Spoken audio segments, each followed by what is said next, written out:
మీ business ఏదైనా మీ ఊర్లో promotion చేయాలంటే అది సుమన్ టీవీతోనే సాధ్యం. ఇప్పుడే సంప్రదించండి. Hi hello viewers, welcome to Suman TV. నేను మీ Amarnath. PM Palem last bus stop నుంచి ఒక 3 km to 4 km డిస్టెన్స్లో అయితే సెంబువనిపాలెం ఉందండి. కాకపోతే ఏంటంటే ఒక 1 km దాటినంటే మనకు ఫోన్ సిగ్నల్స్ అయితే ఇక్కడ ఉండవు. సిగ్నల్స్ లేకపోయినా సరే సౌకర్యాలు అంతంత మాత్రంగా ఉన్నా సరే ఇక్కడ ప్రజలకు మటుకు ఈ ఊరి మీద ఉన్న ప్రేమ, ఇక్కడ పెరిగిన విధానం, ఈ వాతావరణం, ఇటువంటి నేచర్లో వాళ్ళకి బతకడం ఇష్టం. మాకు ఇక్కడే చాలా సౌకర్యంగా ఉంది, మాకు ఎటువంటి ఆలోచనలు లేవు, మా గ్రామం మేము డెవలప్ చేసుకోగలం అని చెప్పేసి ఒక ధైర్యంగా ఒక మాట అయితే చెప్తున్నారు. ఒకసారి వాళ్ళతో మాట్లాడి చూద్దాం.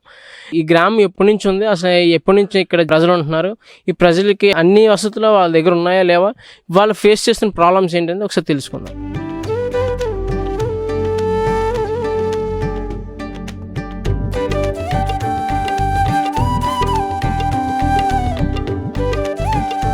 ఇక్కడ ఏంటంటే ఇటువంటి ప్రకృతిలో గొర్రెలను మేపుకుంటూ ఒక వ్యక్తి అయితే మనకు కనిపించారు. ఒకసారి ఆయనతో మాట్లాడి చూద్దాం. మీ పేరండి? చిన్నారావు. చిన్నారావు గారు ఏం చేస్తుంటారు మీరు? నేను గొర్రెలు కాస్తుంటానండి. మీ దేవురు? మాది సెంబువనిపాలెం. అసలు సెంబువనిపాలెం ఉందని చాలా మంది తెలియదు, ఆ విషయం ఒప్పుకుంటారా? తెలియదండి, చాలా వరకు చాలా మంది తెలియదు. సిటీ దగ్గరే ఉన్నాం కానీ చాలా మంది తెలియదు. కానీ ఇది సిటీ సెంటర్లో ఉంది, కానీ సెంబువనిపాలెం ఉన్నట్టు కూడా ఎవరికి తెలియదండి. ఇటువంటి మంచి ప్రకృతిలో ట్రాఫిక్ కానీ సౌండ్స్ లేకుండా, పొల్యూషన్ లేకుండా ప్రశాంతమైన జీవితాన్ని మీరైతే అనిపిస్తున్నారు. మాకు చాలా బాగుంటుందండి. మధ్యలో చాలా హ్యాపీగా ఉంటాం ఇక్కడ. ఎందుకంటే ఎటువంటి అల్లర్లు, ఎటువంటి సమస్యలు ఏమి ఉండవు. విలేజ్ తర్వాత అంత ఎస్టీ గ్రామం కాబట్టి అందరూ షెడ్యూల్ ట్రైబ్స్ ఉంటాయి. అంత రిలేషన్ చుట్టాలు అంతా ఒకటే కులం. చాలా బాగుంటుంది. మాకు పెద్దరికా నుంచి కూడా కొన్ని 100 సంవత్సరాల పైన. మీ గ్రామానికి అన్నీ అందుతాయా? అంటే గవర్నమెంట్ తరఫు నుంచి మీకు అందాల్సినవన్నీ అందుతుంటాయి టైం టు టైం?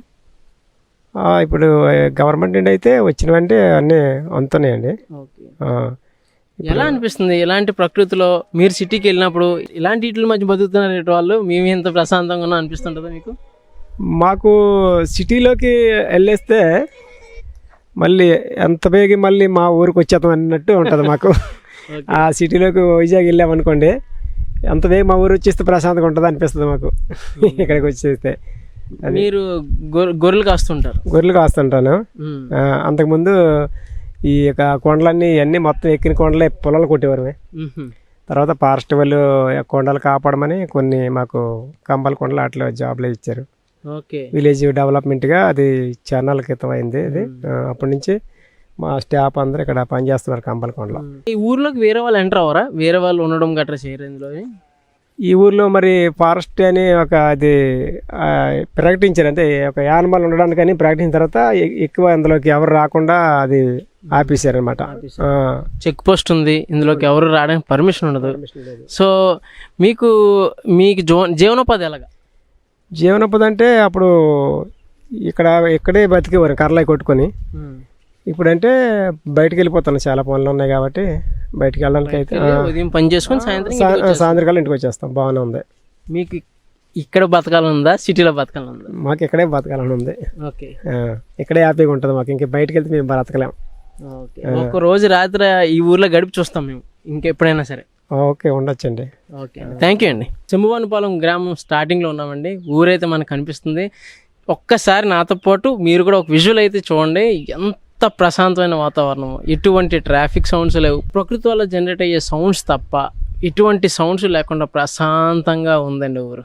ఇక్కడైతే ట్రైబ్స్ ఎక్కువ ఉంటారు, షెడ్యూల్ ట్రైబ్స్ ఉన్నారు. ఒక్కసారి కుదిరితే వాళ్ళతో మాట్లాడి చూద్దాం.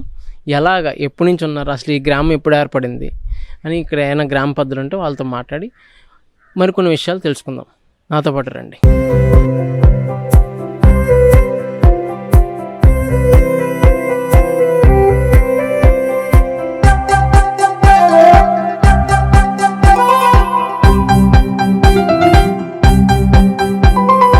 ఇక్కడ ఒక పెద్ద ఆయన ఉన్నారు, నాకు తెలిసినంత వరకు గ్రామ పెద్దలాగా అయితే కనబడుతున్నారు. ఒక్కసారి ఆయన మాటలో తెలుసుకుందాం. పెద్దయినా నమస్కారం. పెద్దయినా ఈ ఊరు పేరేంటి? సెంబువనిపాలెం. పెద్దయినా ఈ ఊరు ఎప్పుడు పుట్టింది? అసలు మీరు ఎప్పటి నుంచి ఇక్కడ ఉంటున్నారు? ఎప్పుడు పుట్టిందో మాకు తెలీదు. నాకు తెలిసిన వరకే నా తోటలో ఎవరు లేరు, అందరు చనిపోరు. నేను ఎవరు లేరు, నేనే ఉన్నాను. అదే. నీ పేరు పెద్దనా? నా పేరు చిన్నసోములు. చిన్న సోములు.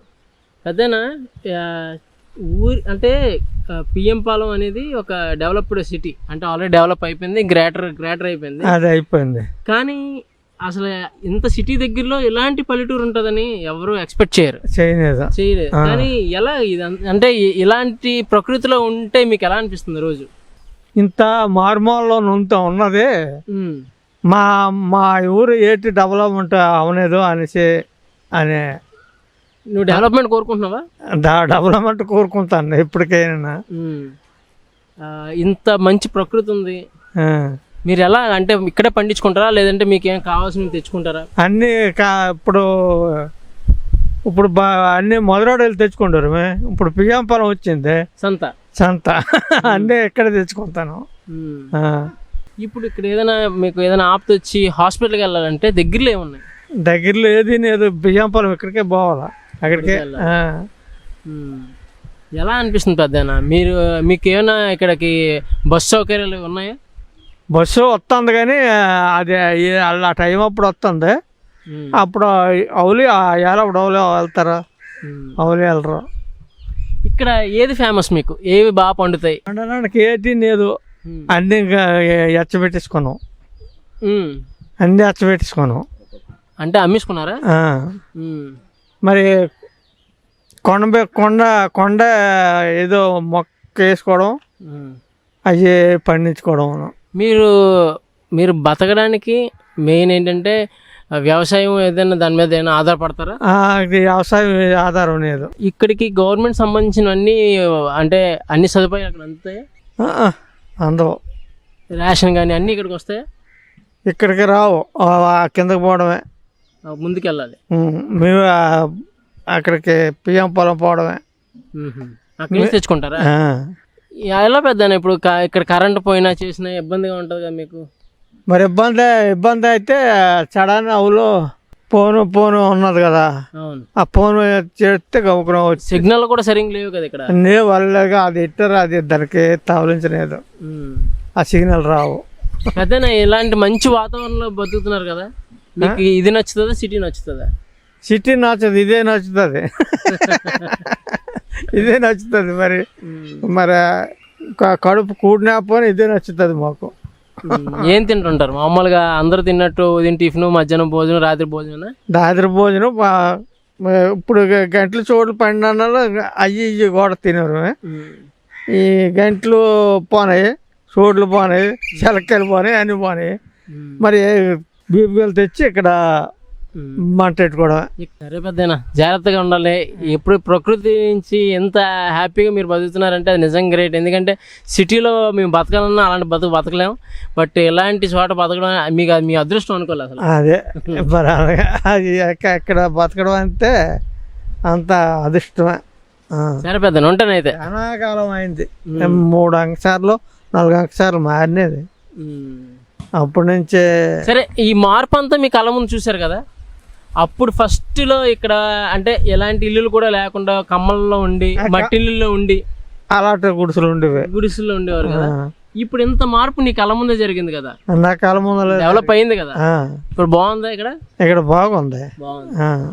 సరే పెద్దనైతే ఉంటాను. బ్రదర్, సింబువన్పాలెం గ్రామస్తుడిగా నా పేరు ప్రకాష్ అండి. ప్రకాష్ గారు ఎప్పటి నుంచి ఉంటున్నారు ఇక్కడ? దగ్గర మాకు తెలిసి మాత్రం నేను 60 సంవత్సరాల నుంచి ఇక్కడ, పూర్వం నుంచి ఇక్కడ ఉంటాను. పూర్వం నుంచి ఇక్కడ ఉంటాను. మీరు పుట్టింది పెరిగిందంటే అంతా ఇక్కడే, విలేజ్. ఎలా ఉంది అంటే ఇక్కడ సిటీలో అసలు ఎలాంటి ఈ గ్రామం ఉందని కూడా చాలా మందికి తెలియదు. కానీ ఇందులోని బతకాలంటేనే అంటే చూసేసరికి మారుమూలంగా ఉంది. ప్రకృతి దగ్గరలో ఉన్నారు, ప్రకృతి దగ్గరలో ఉన్నా కానీ ఎవరికి అనేది లోపల విలేజ్ ఉన్నదని ఎవరికి తెలియదు. సొసైటీకి అయితే దూరంగా ఉన్నా. ఎలా అంటే మీకు మనుగడ ఎలా అవుతుంది? ఎలా ఇక్కడైతే ఇప్పుడు మామూలుగా అయితే మాకు జీవనాధారం మరి మామూలుగా కట్టెలు కొట్టి బతికోవాలి. ఇప్పుడు మాత్రం జస్ట్ కంపలకొండ పెట్టిన కాడి నుంచి మేము దగ్గర 10 మంది స్టాఫ్ అక్కడ పనిచేస్తాను. కొంతమంది అయితే చదువుకున్నారు, బయటికి వెళ్ళి మామూలుగా సెంటరింగ్ కానీ ఎలక్ట్రీషియన్ కానీ బయటికి వెళ్ళి బతుకుతాం అన్నమాట, పని చేసుకుంటాం. ఇప్పుడు వేసవికాలం వచ్చింది కాబట్టి జీడి తోటలు అవి ఉన్నాయి, దాని మీద మేము సదుపాయం చేసుకుంటాం అన్నమాట. ఎన్ని గడపలు ఉన్నాయి ఇక్కడ మొత్తం? దగ్గర 70 గడపలు. ఒక నలుగురు వేసుకున్నా సరే ఇంచుమించు ఒక 300 మంది 300 మంది 300 మంది జనాలు వేసుకున్నారు. 300 మంది. సో ఈ 300 మంది జనాభా ఉన్న ఈ గ్రామంకి ప్రభుత్వ సదుపాయాలన్నీ అందుతుంటాయి. అందుతున్నాయమ్మా. రీసెంట్గా మొన్న వచ్చి మన బస్సు కూడా వేశారు, రీసెంట్ టవర్ కూడా వేశారు, బస్సు కూడా వస్తుంది. ఇప్పుడు ఉన్న పలంగా మిమ్మల్ని సిటీలోకి తీసుకెళ్ళి బతకమంటే బతకలేం, కష్టం, చాలా కష్టం. ఇది అలవాటు అయింది కదా పల్లెటూరులో, మాకు ప్రకృతి మంచి గాలి కూడా అవుతుంది కాబట్టి మాకు ఇక్కడ తప్ప బయటకు వెళ్ళి సిటీలో బతకడం చాలా కష్టం. కానీ చాలా బాగుంది, పీస్ఫుల్గా ఉంటుంది, ఓ డిస్టర్బెన్స్ ఉండదు, ఏం ఉండదు.